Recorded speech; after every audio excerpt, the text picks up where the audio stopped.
My name is Ian Dennis Miller from the University of Toronto, and I will be presenting our work on how context variability promotes generalization in reading aloud.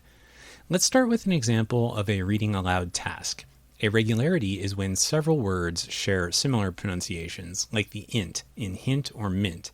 If we were asked how to pronounce a new item, like F-I-N-T, we would probably extend this regularity to this pronunciation and pronounce it as fint. When a word like R-I-N-T is pronounced to rhyme with pint, instead of the more common pronunciations associated with hint and mint, this is an exception. Our knowledge of how to pronounce other words does not generalize very well to this exception. And somewhere in the middle are ambiguous pronunciations. A non-word, like B-I-V-E, could be pronounced like give, or it could be pronounced like dive. So it's ambiguous, biv or bive, and only some of our previous knowledge is going to generalize. But these classes of pronunciations are not actually categorical. Reading aloud is an example of a quasi-regular domain with a gradiated continuum stretching from regularity to exceptions. And there are also pronunciations that are a little bit less exceptional than others. In fact, a microstructural approach to quasi-regularity would entail moving just a little bit along the continuum. And neural networks are able to learn quasi-regular domains like reading aloud. One of the behavioral markers for how neural networks accomplish this is when knowledge of domain regularities is generalized to new examples. Meanwhile, exceptions are marked by minimal generalization, and a pronunciation that is less exceptional should be marked by some generalization. So, the big theoretical theme of this research is the question: how is quasi-regularity represented in a neural network? Our work builds on the theoretical contributions of Kim et al. And their account of representational warping. Generalization of a regularity in unwarped representation space could look like these words that share a regular pronunciation. The grid lines depicting this space are square and unwarped. Meanwhile, an exception, like pint, which is pronounced differently from its neighbors, exhibits a warping of the underlying representation space, which is depicted as a bulging of the grid lines.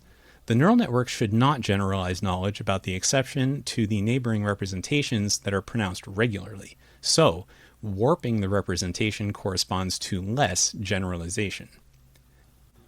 We examined representation warping and generalization in the following manner. Our study involved made-up words like this one, N-I-N-T. In this example, we assigned an exception pronunciation. Instead of being pronounced like its neighbors lint or mint, N-I-N-T was pronounced like pint, so this exception was pronounced nint. This exception, therefore, has a minimal level of generalization from what we know about the pronunciation in the rhyme neighborhood. But what if we wanted to make this a little bit less exceptional? The way we approached it in our work is to go to neighboring non-words, in this case F-I-N-T, and we train the model to pronounce it as fint, as if it were a real word. Watch the representation space as it distorts. As this pronunciation is also an exception, the representation space around fint has become warped, similar to the way nint was warped. The space between fint and nint is now a little bit less warped, corresponding to this newly shared pronunciation. And if we want to make our exception even a little bit less exceptional, we can continue this practice. For the next neighboring non-word, R-I-N-T, we will assign this an exceptional pronunciation as well. Once again, watch how the representation space is altered by the exception. Now, within this region of similar pronunciations, we have a new consistency, and slightly more generalization is going to be possible among these words. It is still notable that the regular pronunciations in the neighborhood, like lint and mint, remain on the unwarped portion of the representation space.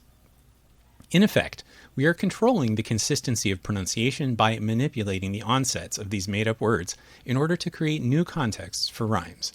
In the example visualized here, we created 3 new contexts, nint, fint, and rint, for the rhyme stem int, thereby increasing context variability. And previous research has already established a relation between context variability and language learning. In our study of language learning, we used a neural network model that approximates the performance of an adult English language speaker.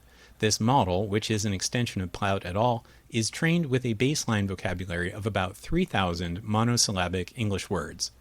Once the model gained proficiency with the base vocabulary, we continued training 3 different versions of this model. The only difference between these models was whether they learned 30, 60, or 90 new made-up words. These made-up words were evenly split into regular, ambiguous, and exception pronunciations. For example, the network that learned 30 new items was trained on 10 regulars, 10 ambiguous, and 10 exceptions. I will explain in a moment how this enabled us to manipulate context variability.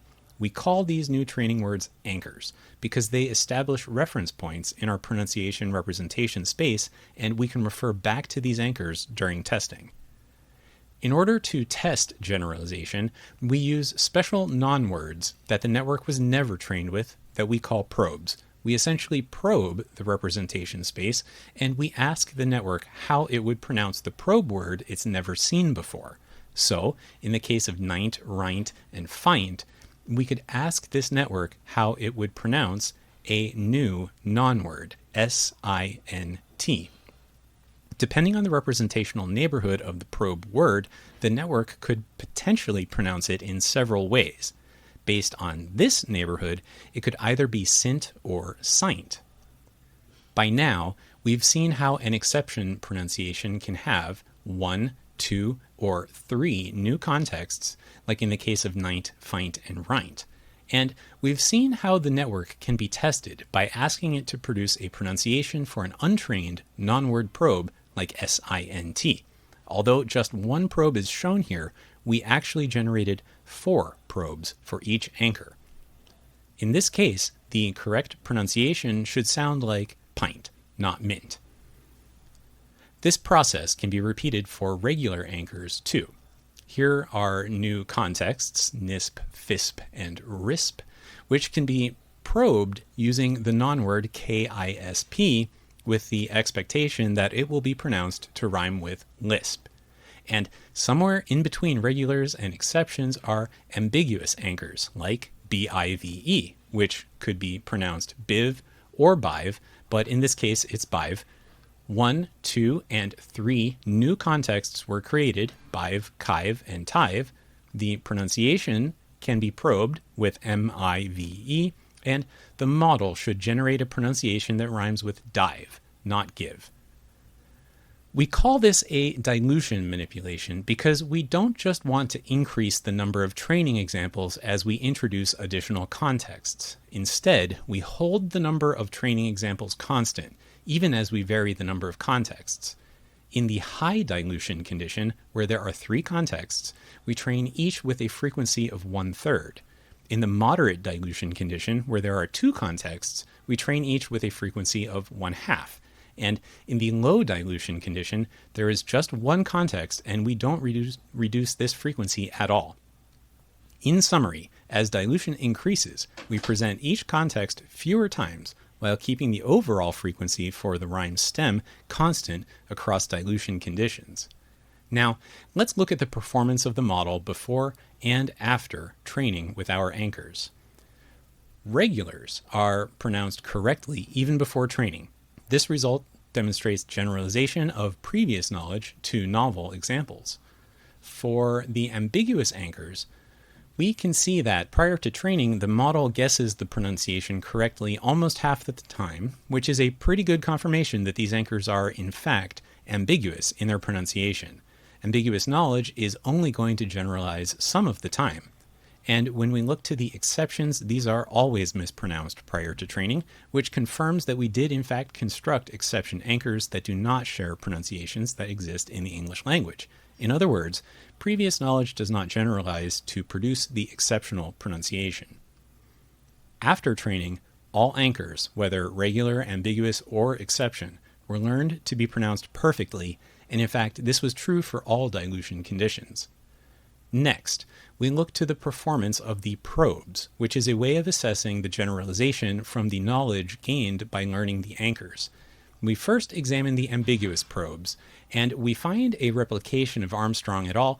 In which training with these new anchors increases generalization already. However, we expected to find a more complex pattern of results. As these ambiguous terms become a little bit more regular, we expect to see incrementally more generalization. Therefore, across dilution conditions, we expect to see more generalization in terms of training consistent pronunciations. And that is what we see, an incremental change in pronunciation accuracy as dilution increases, corresponding to an increase in generalization. In this manner, we are exhibiting fine control over the microstructure of this generalization mechanism. We expected to see something pretty similar with the exception probes and the exception anchors. Now, this will be at the other end of our quasi-regularity dimension, and as the exceptions become a little bit less exceptional, we expect them to exhibit a little bit more generalization as dilution increases. And that's what we find. Generalization increases as dilution increases, as the exceptions become slightly less exceptional. Also, by the way, regular probes always produced training consistent responses, irrespective of dilution level.